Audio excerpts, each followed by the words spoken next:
Olá, meus irmãos, a paz do Senhor a todos.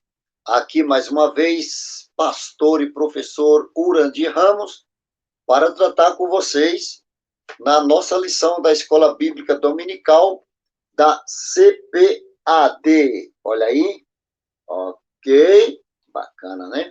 Então, hoje a gente vai falar com vocês a lição de número 6, com o tema O Avivamento no Ministério de Pedro, ok?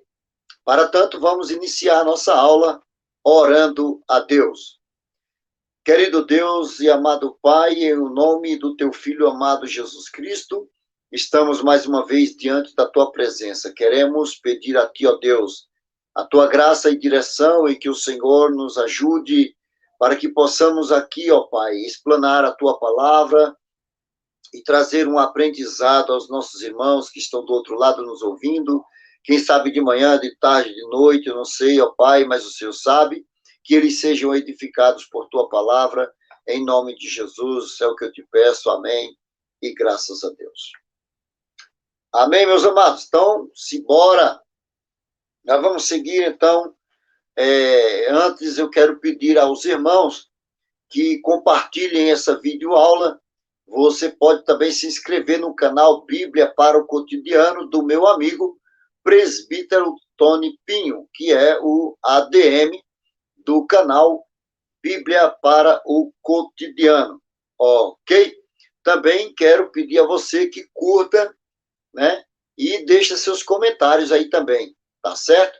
Pode vir nos comentários aí, perguntando, tirando suas dúvidas, a gente está aqui pronto para responder a todos os amados irmãos.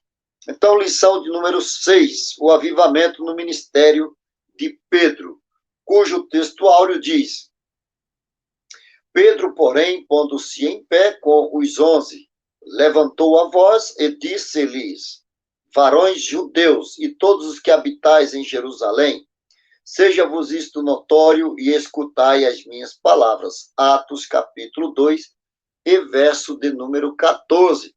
Também temos para a noite deste dia a nossa verdade prática, que diz: a vida de um crente pode ser comparada entre o antes e o depois de um avivamento. Ok? Então, a gente tem essa temática para falar com os irmãos sobre avivamento, o antes e o depois. O nosso texto de leitura em classe está em Atos capítulo 2, versos 14 ao 24, eu farei a leitura. Pedro, porém, pondo-se em pé com os 11, levantou a voz e disse-lhes: varões judeus e todos os que habitais em Jerusalém, seja-vos isto notório, e escutai as minhas palavras. Estes homens não estão embriagados como vós pensais, sendo esta a terceira hora do dia. Mas isto é o que foi dito pelo profeta Joel. E nos últimos dias acontecerá, diz Deus, que do meu espírito derramarei sobre toda a carne, e os vossos filhos e vossas filhas profetizarão, e vossos jovens terão visões, e os vossos velhos sonharão sonhos, e também do meu espírito derramarei sobre os meus servos e minhas servas, naqueles dias, e profetizarão. E farei aparecer prodígio em cima no céu e sinais embaixo na terra, sangue, fogo e vapor de fumaça. O sol se converterá em trevas e a lua em sangue antes que chegue o grande e glorioso dia do Senhor. E acontecerá que todo aquele que invocar o nome do Senhor será salvo. Varões israelitas, escutai estas palavras. A Jesus Nazareno, varão aprovado por Deus entre vós com maravilhas, prodígios e sinais, que Deus por ele fez no meio de vós, como vós mesmos bem sabeis. A este que vos foi entregue pelo determinado conselho e presciência de Deus, tomando vós o crucificastes e matastes pela mão de injustos, a qual Deus ressuscitou solta as ânsias da morte, pois não era possível que fosse retido por ela. Então, temos aqui o nosso texto para leitura em classe, e aí você pode nos acompanhar sempre com uma Bíblia, caneta e papel na mão, e também você pode nos ajudar compartilhando essa live nos seus grupos de WhatsApp, de Telegram, e também nas suas redes sociais, como Facebook, Instagram e outros. Ok? Então, vamos lá. Bom, pessoal, avaliando aqui de pronto, né, o texto de referência que nós temos, aqui nós temos a primeira pregação, né, realizada por um integrante da igreja pós-ascensão de Jesus. Então, Jesus encheu os crentes de poder, né, conforme nós aprendemos já na lição passada. E agora esses crentes, uma vez que Jesus subiu aos céus, né, ele ascendeu aos céus, agora esses crentes estão habilitados, cheios do Espírito para realizar a obra de Deus. E então Pedro, né, esse que era um pouco mais ousado do que os demais, ele então começa a pregar para a multidão. E nisto que ele começa a pregar à multidão, tendo em vista que havia um burburinho, né, entre o povo sobre o que seria aquilo, né? O que seria aquela manifestação dos crentes falando em línguas, né? E falando em idiomas das nações que ali estavam em Jerusalém, por ocasião da festa de Pentecostes ou festa das colheitas, conforme já mencionei aqui aos irmãos. Então, eles maravilhados e questionando sobre esses detalhes, né? Alguns zombando, dizendo que eles estavam embriagados. Pedro, então, tomando a palavra, né, diz, olha, eles não estão embriagados, né? Eles não estão embriagados.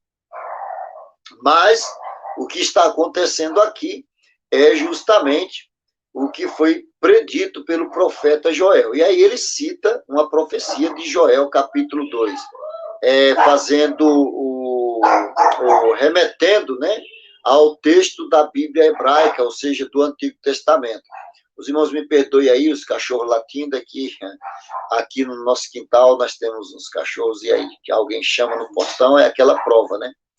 No canal Bíblia para o Cotidiano ainda não tem um estúdio, né, que possa agrupar de maneira mais adequada. Mas, por enquanto, irmãos, a gente vai fazendo assim, os irmãos tenham misericórdia de nós aí. Nos perdoe o barulho, tá bom? Então nós temos aqui Pedro fazendo uma referência ao texto do Antigo Testamento, justamente do profeta Joel, né, que fez uma predição para uma predição escatológica, né, de um texto profético. E aí, todo bom estudioso da Bíblia sabe que os textos proféticos, eles têm algo que é chamado dentro da teologia de dupla referência, né? E o que é uma profecia de dupla referência? É aquela profecia que ela se cumpre, né, parcialmente em um dado momento da história, mas que posteriormente ela também terá um tempo de execução ou de cumprimento ainda maior. Então, aqui nós temos a expressão nos últimos dias, né? Nos últimos dias, ele vai derramar do Espírito sobre toda a carne, fazendo essa deferência, né, ao acontecimento de Atos capítulo 2, certo? E aí a gente vê como, né, que a profecia se cumpre aqui dentro do seu contexto imediato ali, né? Mas que também há uma outra, dentro desse mesmo texto de Joel, nós temos ainda um outro fato profético dentro da escatologia, que está justamente no versículo 19, né? E farei aparecer prodígios em cima no céu e sinais embaixo na terra, sangue, fogo e vapor de fumaça. O sol se converterá em trevas e a lua em sangue, antes de chegar o grande e glorioso dia do Senhor, né? Então, são expressões comuns no campo da escatologia, né?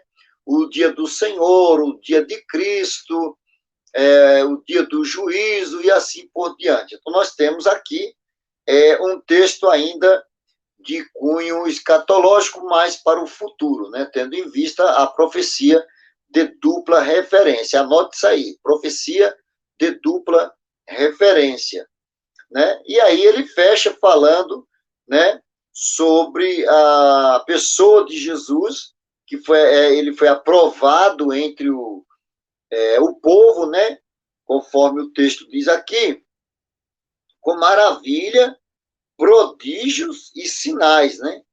Maravilhas, prodígios e sinais.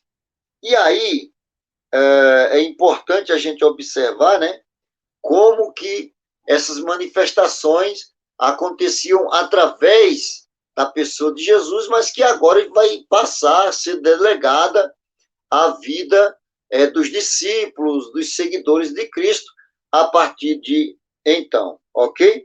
Então, vamos aqui à nossa introdução.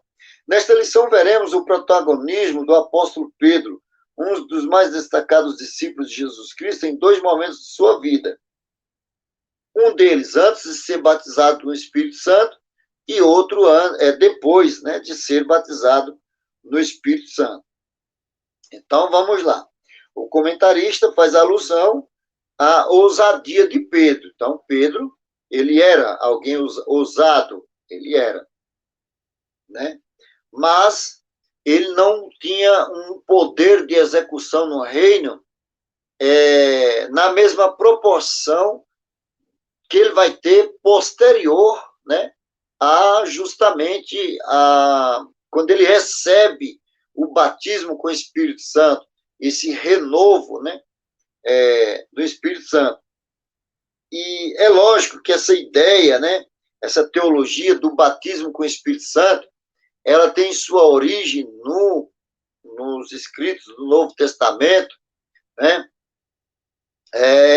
na pessoa de João Batista. Inclusive, há pessoas que pensam que Batista era o sobrenome de João. Na verdade, Batista não era o sobrenome de João. Batista é aquele que batiza, né? Então, como João ele surge batizando, né, as pessoas, o chamado batismo de arrependimento, então, dentro da teologia cristã, essa ideia de batismo no Espírito Santo ela vai surgir, né? Mas aí, quando João tem o um encontro com Jesus, falando, né, fazendo referência a essa questão, João ele vai dizer, né, o seguinte, ó, capítulo 3 de Mateus, versículo 11. Eu vos batizo com água para o arrependimento, mas aquele que vem depois de mim é mais poderoso do que eu, cujas sandálias não sou digno de levar. Ele vos batizará com o Espírito Santo e com fogo, né? Então, veja, lógico que João está usando aqui, né, uma linguagem propícia, né, da época, do seu tempo, do lugar em que ele habitava, né? Então, quando ele fala assim, eu não sou digno de levar as suas sandálias, ele faz uma alusão, né, a uma ação que era feita pelos servos, né, referente ao seu senhor, ou um escravo, né? Então, ele diz, olha, eu não sou digno de levar as alparcas dele, né? Então, ele vos batizará com o Espírito Santo e com fogo, né? Então, a ideia de batismo com o Espírito Santo e com fogo, aí tem, né, as polêmicas, se esse fogo seria que aí já vem a ideia da teologia cristianizada, né? A teologia cristã, das línguas repartidas como de fogo. Então, batismo de fogo seria aquelas línguas como de fogo descendo na cabeça dos crentes. Essa é uma ideia. E a outra ideia seria que esse fogo seria o juízo de Deus, né? O juízo de Deus sobre o Império Romano. Então, fogo arremete a juízo, então seria um batismo de fogo, ou seja, ele iria executar um juízo sobre os romanos. São aí ideias, né? Ideias que tem referente a essa questão do batismo de fogo. Então, Pedro ele é batizado com o Espírito Santo e agora, debaixo desta graça, né, ele vai, então, realizar coisas extraordinárias. Inclusive, a sua pregação, ela ganha vida, né? Ela ganha vida. E essa ideia do fogo, ela está atrelada, de fato, né, ao Espírito Santo. Inclusive, um dos símbolos do Espírito Santo na teologia cristã é justamente o fogo, né? O fogo. Eu não lembro agora se foi, acho que foi Spurgeon que falou, né, que tenha fogo no seu sermão ou ponha o seu sermão no fogo, né? Aludindo justamente a essa graça que o Espírito Santo dá para os pregadores, né? Então, então nós temos aí essas duas ideias de batismo, né? Não sei, de repente você tem aí alguma dúvida sobre esses aspectos que eu acabei de falar, referente a batismo com o Espírito Santo, você pode deixar aí o seu comentário, a sua pergunta, a sua dúvida, para que a gente possa, posteriormente, estar esclarecendo aos irmãos. Então, vamos aqui ao tópico 1, Pedro antes do Pentecostes.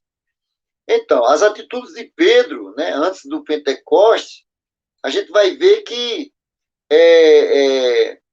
já vai ser diferente, né? Diz aqui, ó, certo dia Jesus perguntou aos discípulos a respeito de como as pessoas o identificavam. As respostas vão ser variadas, né? É lógico que aí cada um vai ter uma ideia de quem Cristo é, né? Olha, ele é um profeta, é João Batista que ressuscitou dos mortos, né? Daquela ideia de reencarnação. É Elias, né? Inclusive até uma profecia que faz alusão ao profeta Elias, né? Vindo, né? Preparando o caminho, etc.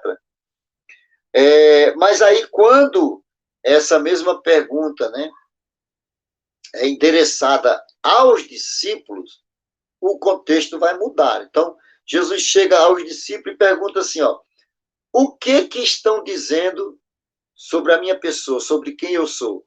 Aí eles começam a dizer. Aí, quando eles terminam de falar, aí Jesus então diz assim, ó, e vós? E vós, que pensais que eu sou? E aí Pedro toma à frente a palavra, né? E aí, quando ele toma a palavra, ele diz, tu és o Cristo, o Filho do Deus vivo. E Jesus respondendo, disse-lhe, bem-aventurado és tu, Simão Bar-Jonas, porque não foi carne nem sangue que tu revelei, mas meu Pai que está nos céus. Há um sermão que eu prego dentro desse versículo, bem interessante, são aplicações que a gente faz no texto. Por exemplo, quando Jesus fala assim para Pedro, né? Tu és Simão. Então, na verdade, Simão era outro nome de Pedro. Então, Pedro tinha dois nomes, né? Simão e também o nome de Pedro. Então, quando Jesus chama ele de Simão, é como Jesus estivesse dizendo assim para ele, ó, eu te conheço, eu sei quem é você. Aí Jesus fala assim, ó, Simão, né? Simão Bar-Jonas. A designação Bar é para filho, né? Filho. Então, quer dizer, Simão Bar-Jonas é filho de Jonas. Essa é uma tradução dessa expressão Bar-Jonas, né? Bartimeu, filho de Timeu. Então, Bar-Jonas, filho de Jonas. Então, quando Jesus revela, né, aqui o nome do pai do Pedro, Jesus está dizendo para ele, eu conheço a sua família, eu conheço a sua origem, eu sei de onde você vem, né? Então, Jesus sabe quem é você, Jesus sabe quem é a sua família, e aí Jesus tem um projeto novo para a sua vida, e diz, você é Pedro, né? Você é a pedrinha pequena, mas eu vou edificar a minha igreja, eu vou dar autoridade para você, né?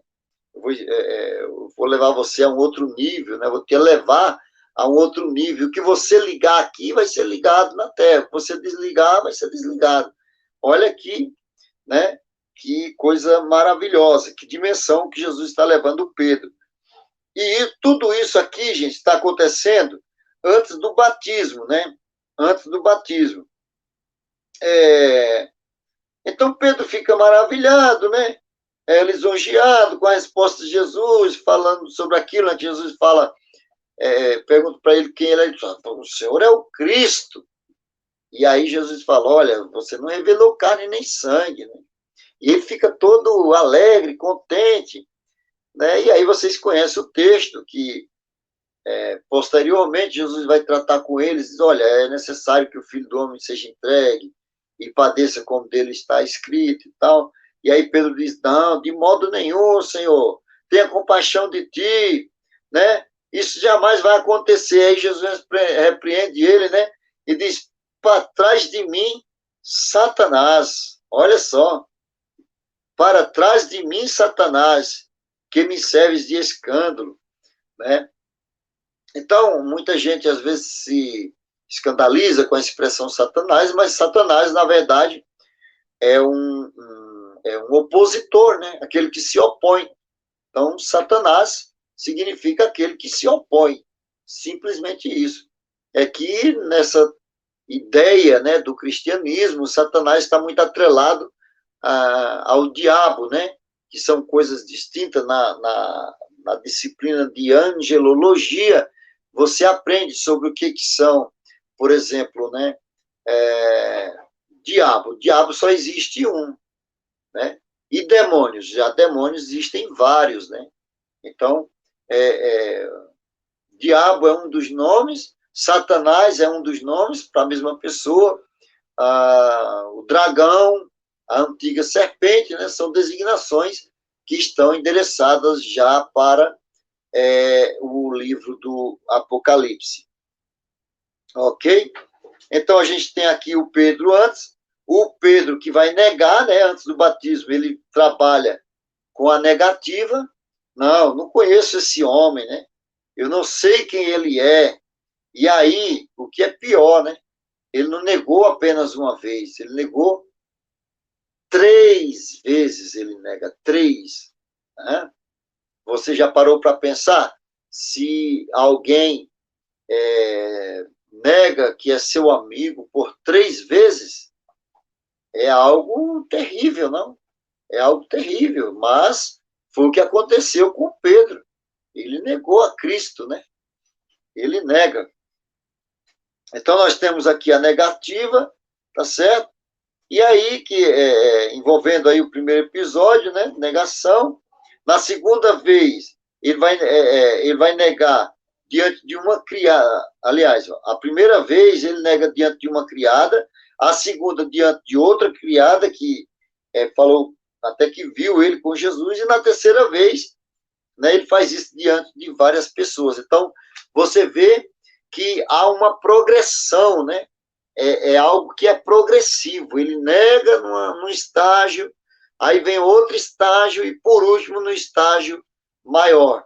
Então, você vê que as pessoas, quando elas estão por sair da igreja ou negar a fé, elas não fazem de uma vez, né? Elas vão fazendo progressivamente. Ok, pessoal? Então, vejam só, nós temos aqui esse Pedro negando, né, de modo progressivo, e ele vai então trabalhar toda essa ideia de negação, né, mas tudo isso antes do batismo com o Espírito Santo, ok? Então, nós temos aqui o Pedro após o Pentecostes aí, né, que nós temos aqui no segundo tópico. Ok, meus irmãos? Então, vamos lá. Esse Pedro aqui, ó, ele vai aqui, ó, após ser batizado com o Espírito Santo, olha, o cachorro latindo aí, lembra que eu falei para vocês, né? Então já vai perdoando aí. Ok, então aqui, ó, após ser batizado no Espírito Santo, Pedro tornou-se outro homem, devido ao espanto das pessoas, né? Das pessoas diante, né? Daquele fenômeno espiritual, o apóstolo dos judeus. Então Pedro, ele vai ao longo da história da igreja, se transformar nesse apóstolo da igreja, né, dos judeus, e aí, né, também há essa ideia, né, porque Paulo começa a pregar aos judeus, e os judeus não o recebem, então ele diz, olha, agora eu vou para os gentios, então essa ideia de que é o apóstolo dos judeus e o apóstolo dos gentios, mas a verdade é que são apóstolos de Jesus, né, são apóstolos de Jesus.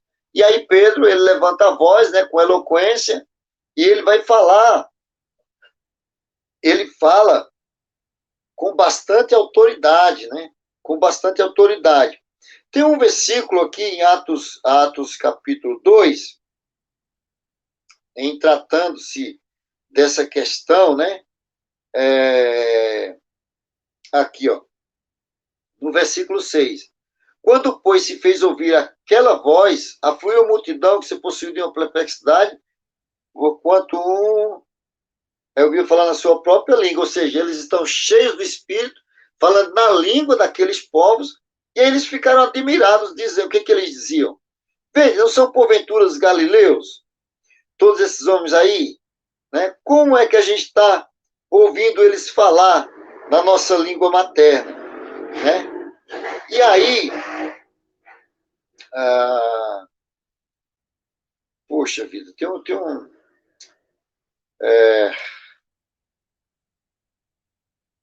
vamos ver aqui, deixa eu procurar. Acabou que eu não estou achando aqui, mas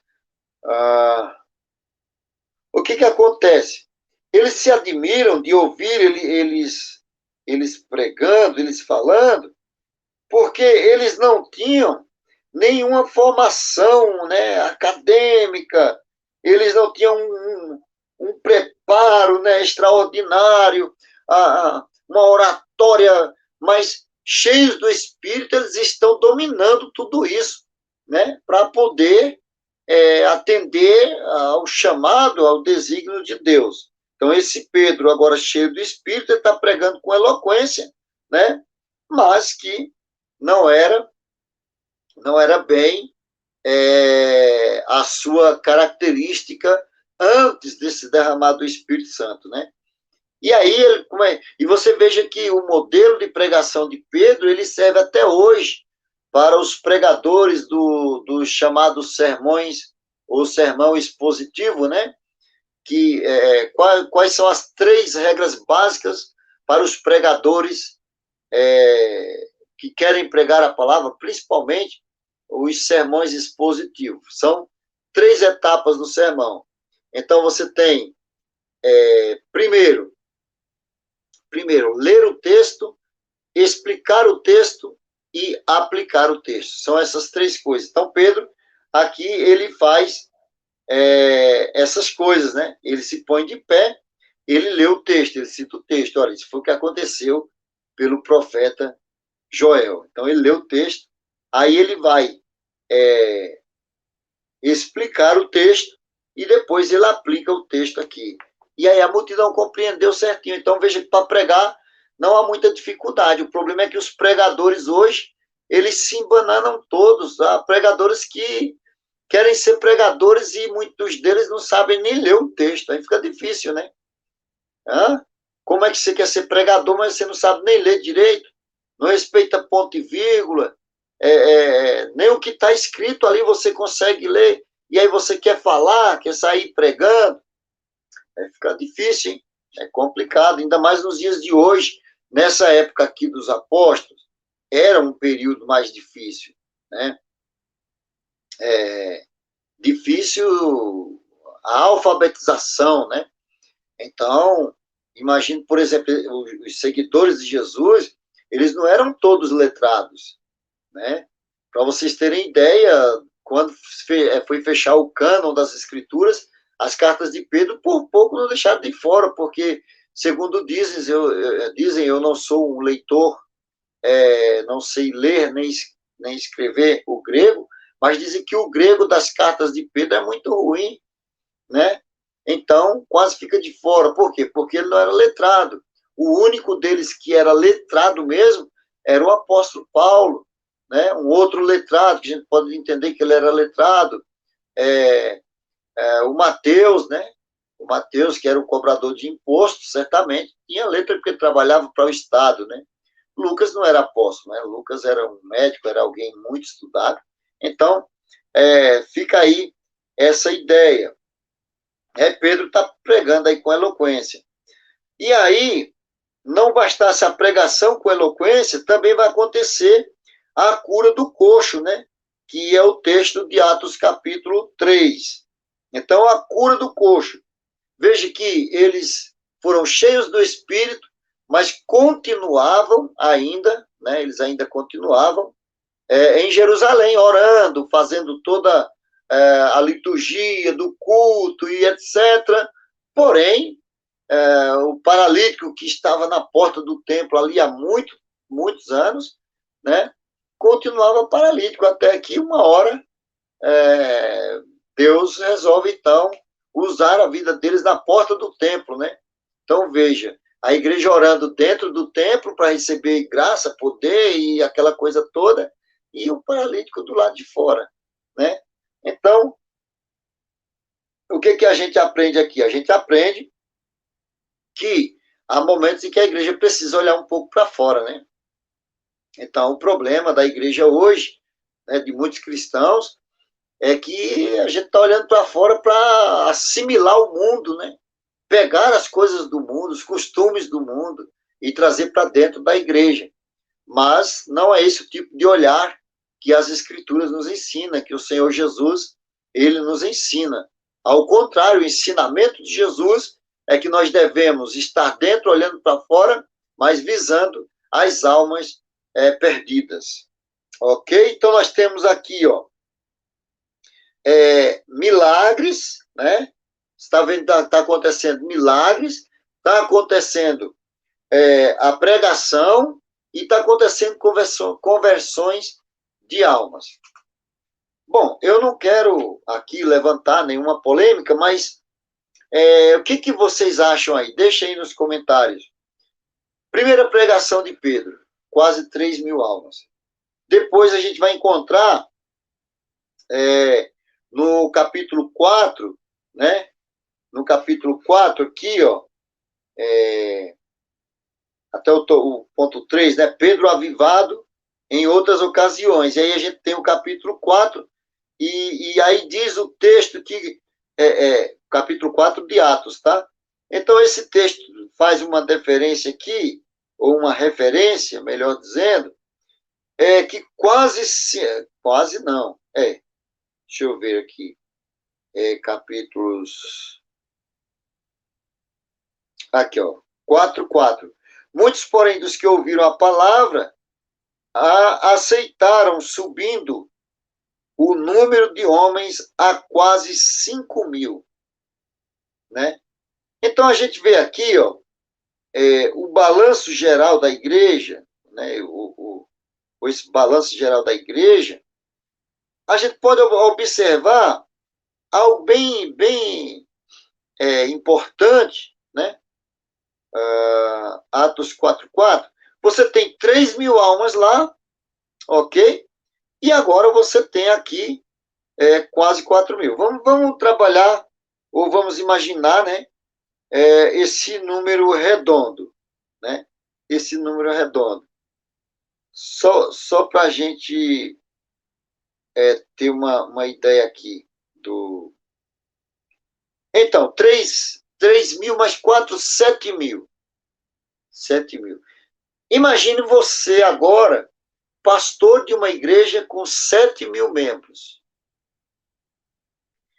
Sei lá, o texto aqui não diz qual a distância, né, do evento de Atos 2 para Atos 4. Porque você tem Atos 2 a descida do Espírito, em Atos 3 a cura do coxo, que já revelava a prática comum da igreja de ir ao templo orar, né, periodicamente, 3 vezes ao dia.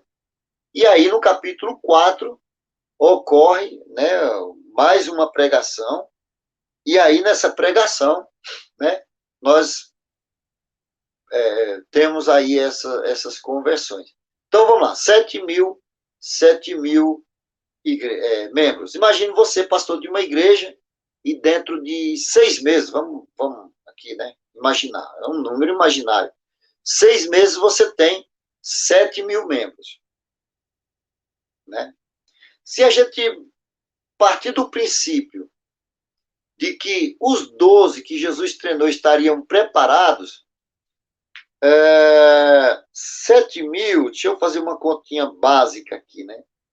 Vamos botar aqui, ó, 7.000 dividido por 12. Isso quer dizer que cada um deles teria uma congregação de 583 pessoas. Aí eu pergunto para você, pastor de uma igreja com 583 pessoas, como é que você iria lidar com isso? Hã? E aí a gente imagina, o que a gente imagina? A gente imagina que esse povo se entregou para Jesus e aí eles viraram crente e foram para o templo também. Como assim? Você vai ter 7.000 cristãos, né, dentro do templo orando? Hã? Certamente que não. E aí eu quero fazer uma referência a um período da igreja, né, no pós-guerra, né, quando surgem quando vai surgir as grandes evangelizações, né, com Billy Graham, James Swaggart, né, onde você vai ter 50.000 pessoas aceitando Jesus, 100.000, etc. Tal, né, aquela explosão de pessoas aceitando Jesus. E aí, a pergunta que eu sempre faço é: 7.000 pessoas aceitaram o Evangelho. Mas como é que você vai cuidar dessas pessoas? Hã? E aí que é um dos assuntos que eu toco bastante, né? Sempre em minhas pregações eu estou falando disso, nós temos uma boa maternidade, e você vê que até hoje isso acontece. A nossa maternidade é boa, mas a nossa pediatria é terrível, porque os nossos filhos nascem na fé, mas eles morrem rapidamente porque não são acompanhados. E este é o fato, né? Aquela igreja não estava preparada para receber 7.000 membros. E não demorou muito. Você vai ver que em Atos capítulo 7 do livro de Atos, você vai ver a igreja já com problemas estruturais, né, e de organização. Atos capítulo 7. Capítulo 7? Não é capítulo 7. Deixa eu localizar aqui. Deve ser o 6. É o 6. Atos capítulo 6, ó. Ora, naqueles dias, multiplicando-se o número dos discípulos, houve murmuração dos helenitas contra os hebreus, porque as viúvas deles estavam sendo esquecidas na distribuição diária. Ora, você tem aqui a questão, né, da igreja crescendo, os discípulos estão aumentando, né? E aí você vai encontrar um problema sério, né? Por quê? Porque uns estão sendo mais beneficiados do que o outro, e a igreja começa a padecer. Né? Percebe o que eu estou dizendo para você? Né? Então, foi um problema no início da igreja e continua até hoje sendo um problema. Por quê? Porque as igrejas não se preparam. E às vezes eu tenho para mim que o modelo de igreja em célula talvez, né, seja um modelo interessante, porque você cria grupos menores com líderes para cuidar desses menores grupos, né? E as megas igrejas, você tem uma gama de pessoas que são desassistidas, né? Agora, no pós-Covid, com a explosão dos cultos online, e aí o cara é crente em casa, ele não é assistido, ele não é acompanhado, ele não tem uma vida cristã diária. E essa é a ideia. Ok, pessoal? Então é isso. Pedro avivado, ganhando almas. Então, a igreja de hoje e o avivamento do Pentecostes. A igreja atual e o Pentecostes. Aí diz, olha, o Senhor Jesus previu que antes da sua volta haveria uma grande falta de fé. Daí a reveladora pergunta, quando, porém, vier o Filho do Homem, achará fé na terra? Jesus fala isso, né? Num tempo como esse, a necessidade de um grande avivamento é imensa. Segundo a Bíblia, só pode haver um tempo de avivamento nos dias presentes se os crentes buscarem o derramamento do Espírito Santo. O chamado movimento pentecostal, né? Como é que ele surge? Como vai surgir o chamado movimento pentecostal, né? Segundo a história, né? A história diz para nós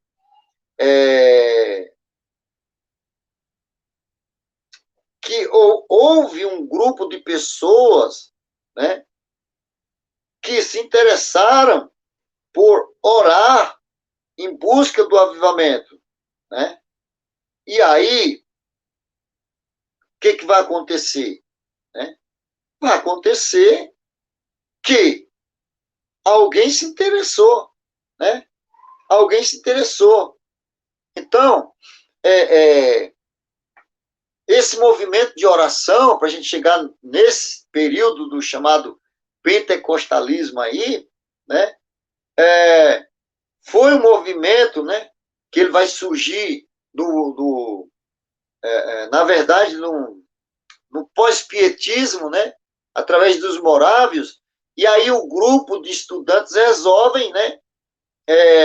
Buscar a Deus em oração por um avivamento. Eles queriam um avivamento, né? Eles queriam. E aí, quando eles começam a buscar esse avivamento, eles vão orar durante 100 anos, né? Buscando esse avivamento.